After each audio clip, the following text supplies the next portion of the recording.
Eh bien salut tout le monde, c'est Flo, j'espère que vous avez la forme. Alors comme chaque début de mois, on va faire un petit point sur les meilleurs PC portables qu'il y a actuellement. Donc vous allez voir les prix, ça va s'étalonner entre 500€ et 1500€. Et comme d'habitude, vous retrouverez tous les liens dans la description pour ceux qui veulent. En fin de vidéo, on verra plutôt les benchmarks, donc ce sera plutôt une moyenne, pour voir à peu près les performances qu'on pourra en tirer. En tout cas, on lance l'intro et on voit ça tout de suite après. C'est parti!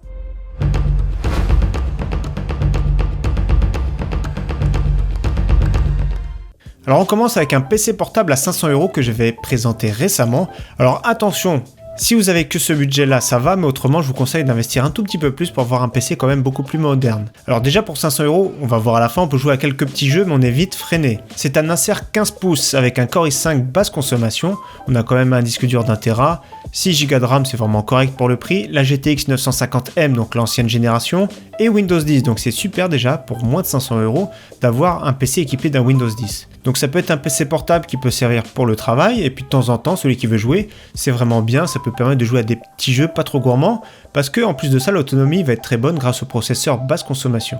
Deuxième PC portable, toujours un Acer, cette fois-ci en 17 pouces Full HD, donc 579€ chez Cdiscount. Donc à ce prix-là, nous avons un Core i5 7300HQ, donc les anciens. Le point faible, c'est 4Go de RAM, donc je vous conseille rapidement d'investir dans une deuxième barrette de 4Go. Le stockage, c'est 1 Tera, c'est un point faible, c'est bien précisé, 5400 tours par minute. Donc partie stockage, c'est pas vraiment folichon. La GTX 1050, vous allez voir qu'il fait vraiment le travail sur pas mal de jeux, même s'il faut faire des concessions sur les réglages graphiques, mais vous allez voir que ça fait quand même tourner beaucoup de jeux. Et le Windows 10, donc pour moins de 600€, nous avons un PC quand même de 17 pouces. C'est pas une foudre de guerre, mais c'est vraiment pas mal pour le prix. Alors maintenant on rajoute 90€ pour avoir un PC quand même qui sera beaucoup plus fluide grâce au SSD de 128Go, donc ça fait quand même une sensation de fluidité qui est quand même assez conséquente, hein. Quand on passe d'un disque dur, surtout 5400 tours par minute à un SSD, c'est beaucoup plus fluide. Autrement toujours pareil, le Acer Nitro 5 c'est un 15 pouces Full HD, 1 Tera de stockage avec le SSD, 6Go de RAM ça peut paraître juste mais ça passe hein, parce qu'on va jouer plutôt en faible qualité, et la GTX 1050 ainsi que le Windows 10, donc pour 670€, c'est correct, c'est pas ouf mais c'est vraiment correct pour ce budget.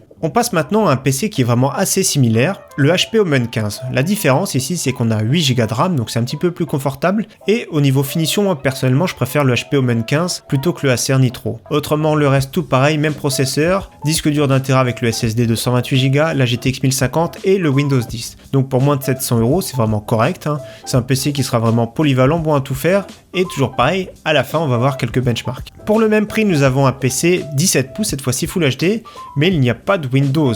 Autre différence, c'est que la carte graphique est plus puissante, la GTX 1050 Ti, et par contre, il perd le SSD. Donc une fois en jeu, ce sera plus performant, mais au niveau stockage, au niveau fluidité, le PC sera un petit peu moins fluide. Et bien sûr, certains, ça pose un problème d'installer un Windows, hein. Ça peut être compliqué, il y en a qui veulent juste un PC portable clé en main, on installe nos jeux direct dessus et on joue. Malgré tout, c'est assez facile, il y a des clés Windows qui sont vraiment pas chères, des clés d'activation. D'ailleurs, personnellement, moi, pour le moment, je fais confiance à SCDK, donc le Windows 10 Pro, la clé d'activation pour 13,24€. Un petit code réduction, je mets également en description pour ceux qui veulent, ça fait 11,50€ la clé d'activation. Alors maintenant, pour 10€ plus cher, nous avons un PC qui est quand même plus moderne cette fois-ci avec les Asus de la gamme TUF. Alors TUF 504 ou TUF, je sais toujours pas comment on prononce. On va faire le tour des composants, mais déjà on va regarder le look. Il est vraiment sympathique, c'est un look quand même qui est beaucoup plus moderne, beaucoup plus dans l'air du temps, rétroéclairé rouge. Même à l'arrière c'est vraiment très joli, déjà c'est un look qui est vraiment gamer. Donc ici l'écran c'est un 15 pouces Full HD. Le Core i5 par contre c'est un Core i5 moderne de 8300H qui est quand même beaucoup plus puissant que l'ancien.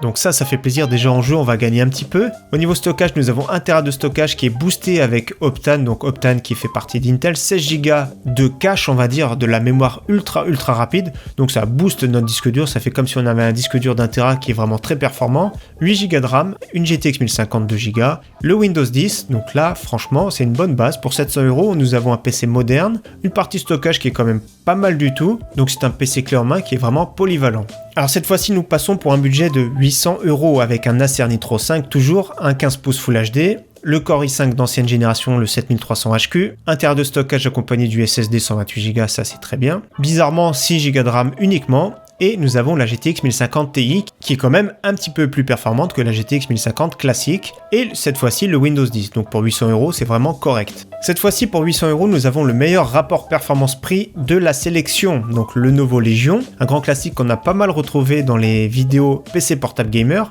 Cette fois-ci, le prix a baissé de 100 €, mais nous avons perdu le Windows, donc ça peut déranger quelques-uns, mais pour d'autres, non. Alors cette fois-ci, toujours pareil, 15 pouces Full HD, le Core i5 d'ancienne génération, 8 Go de RAM, partie stockage du classique, 1 Tera avec un SSD de 128, et cette fois-ci, nous avons la GTX 1060 en version 6 Go, donc c'est une version Max Q, on retrouve beaucoup des versions basse consommation, mais cette fois-ci, le niveau performance est un cran au-dessus, vous allez voir les benches, c'est quand même supérieur, donc pour 800 €, c'est le meilleur rapport performance-prix de la sélection, donc en point faible, je rappelle, c'est qu'il n'y a pas de Windows, et le disque dur c'est uniquement un 5400 tours par minute. On rajoute 50 €, nous avons un PC qui est quand même plus moderne, mais qui est un petit peu moins performant en jeu. Nous avons un 17 pouces Full HD 120 Hz, donc cette MSI GL73 est vraiment déjà pas mal. Le Core i5, le tout nouveau 8300H qui est vraiment très très bien. 1 Tera de stockage uniquement, mais c'est bien marqué dans la description, c'est quand même un 7200 tours par minute. Également 8 Go de RAM, la GTX 1050 Ti qui fait vraiment le travail. Le Windows 10 installé, et en plus de ça, nous avons un petit pack sympathique, donc voilà un petit combo sac à dos,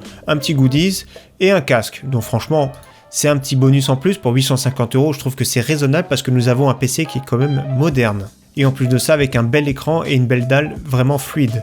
Alors cette fois-ci, on dépasse les 1000 €, toujours à un MSI GP73, toujours 17 pouces, Full HD 120 Hz. Et cette fois-ci, on passe au Core i7, donc le 8750H, donc un Seeker, c'est vraiment très très bien, c'est performant pour du PC portable, 1 Tera de stockage, le SSD de 256 Go en plus, 8 Go de RAM et la GTX 1060 en version 6 Go.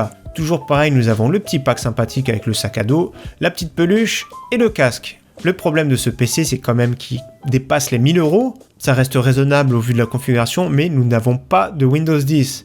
Donc franchement, ils abusent un petit peu pour ce prix-là, ils pourraient le mettre. Mais c'est comme ça. On continue avec un budget de 1400 € à la Fnac avec un HP Omen 15 pouces Full HD. Donc vous allez voir, pour le prix, c'est super correct. Je l'ai présenté d'ailleurs dans la vidéo bon plan du week-end dernier. Alors déjà, on constate qu'on a le Windows 10, donc ça fait plaisir. Et on va voir les caractéristiques. Donc c'est une dalle 144 Hz, ça fait vraiment plaisir, apparemment compatible G-Sync. Le Core i7 8750H qui est vraiment très performant. 8 Go de RAM, cadencé à 2666, donc ça c'est très bien. 1 Tera de stockage avec 7200 tours par minute. Pas de SSD malheureusement, j'ai envie de dire. Et en carte graphique, l'excellente GTX 1070 en version 8 Go qui est vraiment très performante. Et pour finir, un PC à 1500 € cette fois-ci. Gros point faible déjà, je le signale direct, c'est qu'il n'a pas de Windows. Donc ce MSI chez E73, c'est un 17 pouces Full HD 120 Hz. Le processeur, c'est le très bon Core i7 8750H. Nous avons 8 Go de RAM plus 8 Go offert, donc 16 Go de RAM, 256 Go de SSD, 1 Tera de stockage, et toujours pareil, la GTX 1070 en version 8 Go. Donc pour 1500 €, c'est un excellent PC qui est vraiment moderne. Le seul problème, toujours pareil pour certains, ça peut être d'installer le Windows, autrement, il est vraiment classe. RGB, j'aime beaucoup. On passe maintenant au benchmark, donc c'est le site Notebook Check, donc c'est vraiment une estimation, hein. D'ailleurs je mettrai le lien pour ceux qui veulent dans la description, donc vraiment c'est une estimation, ce sera une moyenne, et c'est sûr que pour avoir le maximum de performance sur votre PC portable, il faut le brancher au secteur. Donc comme d'habitude, tout ce qui est en vert c'est très fluide, en jaune c'est moyennement fluide, et en rouge c'est injouable, pour moi c'est injouable. Donc Black Ops 4, le tout dernier, la GTX 1050 et 950 ont vraiment du mal, il faudra jouer en 720p. Pour les autres, il n'y a vraiment pas de souci, au moins en moyenne qualité pour la 1050 Ti. FIFA 19 sur tous les PC, ça passe très très bien. Fortnite pour la GTX 950M, je vous conseille vraiment de jouer soit en 1080p faible, soit en 720p moyenne qualité. PUBG, c'est aussi également assez gourmand, toujours pareil. Pour la 950M, faudra jouer en 720p en faible ou moyenne qualité. Autrement, la GTX 1050 a aussi du mal, toujours pareil, faudra jouer plutôt en 720p. Battlefield 1, ça passe pas trop mal, hein, donc 1080p presque sur tous les PC portables, sauf le moins cher de la sélection, faudra plus jouer en 720p également. Overwatch, ça passe sur tous les PC de la sélection en 1080p au moins en faible qualité. Rainbow Six Siege, ça passe sur tous les PC, sauf toujours pareil le 950M, c'est pour ça que je vous dis attention à certains jeux, ce sera plutôt du 720p.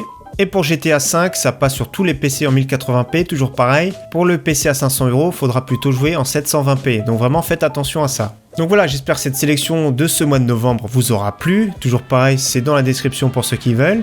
En tout cas, à très bientôt, merci à tous, ciao bye.